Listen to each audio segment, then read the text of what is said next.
He is charged with the federal offense of false impersonation of an officer or employee of the United States. In a quiet cul-de-sac of this major North Carolina city, two boys kicked a soccer ball as their father tended to the tiny scraped knee of a third.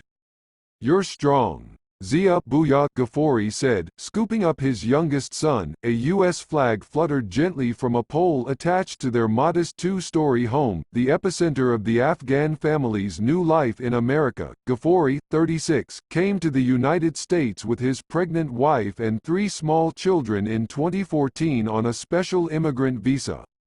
The visa is Ghafoori's reward for his 14 years as an interpreter for U.S. Special Forces, or, as Ghafoori calls them, his brothers. His nickname, Booyah, came from them, while earning the admiration and respect of the U.S. military. Ghafoori's work made him a traitor in the eyes of some of his fellow countrymen. He came to the United States to escape possible retribution from the Taliban, the extremist Islamic group that has steadily regained power in the country since being ousted by the U.S. after the September 11 attacks. Hostility toward the United States has spiked in neighboring Iran and in Iraq in recent days after President Donald Trump ordered an airstrike that killed a top Iranian military leader in Baghdad. Ghafoori was just a teenager when he signed on as an interpreter for the prestigious Green Berets. He was awarded a Purple Heart for wounds suffered during the Battle of Shock Valley, a 6-hour firefight in 2008.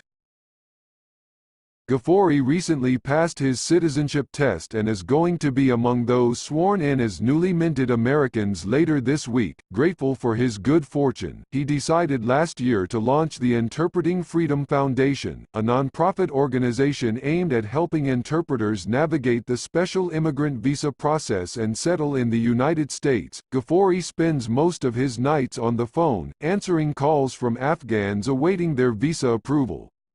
He's also traveled to Washington, D.C., on his own dime to meet with lawmakers who may be able to help. According to the State Department, nearly 13,000 special immigrant visas have been granted to Afghan nationals since 2014. Last February, the Consolidated Appropriations Act for fiscal year 2019 made 4,000 more available, while an additional 4,000 became available through a $738 billion defense policy bill passed last month.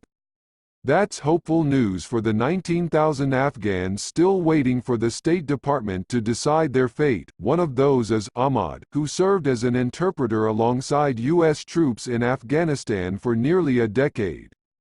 The Associated Press is concealing his real name for safety reasons. "I put my life at risk and also my family's life in order to help the people of Afghanistan, as well as the U.S. Armed Forces, because they came from too far away to help us," Ahmad said in an interview from Afghanistan's capital city of Kabul.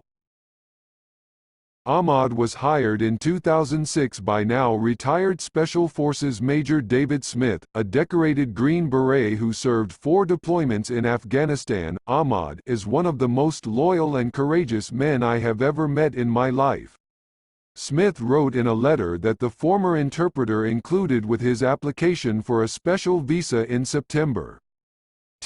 Same month, a federal judge ruled that the Trump administration broke the law by not promptly resolving visa applications. "I have never seen an interpreter charged towards the sound of guns like Ahmad did on numerous occasions with my team," Smith wrote. Ahmad has received no response from the U.S. government to his application.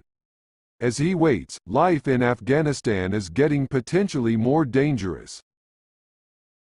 18 years after the collapse of the Taliban, the extremist movement controls or holds sway over half of the country of 36 million and, along with the Islamic State group, stages near daily attacks. As Trump's calls for a full U.S. withdrawal from Afghanistan grow louder and the Taliban pledge more attacks, Ghafoori and Smith worry time is slipping away for former interpreters like Ahmad. "I don't think it will be long before the Taliban takes over Afghanistan again," Smith says. "If that happens, these guys are all targets." Ghafoori and his growing family were sent to a homeless shelter in Virginia when they first arrived in the United States in 2014. When the former Green Beret captain who hired him heard of his plight, he took them in.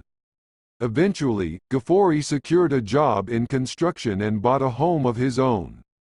But he never forgot his fellow interpreters still in Afghanistan. "I don't want somebody else faced with those problems that I have been faced with," he said. Smith says the United States owes a debt to the interpreters who put their lives on the line for American military forces. "They just want the chance to be Americans, too," he said.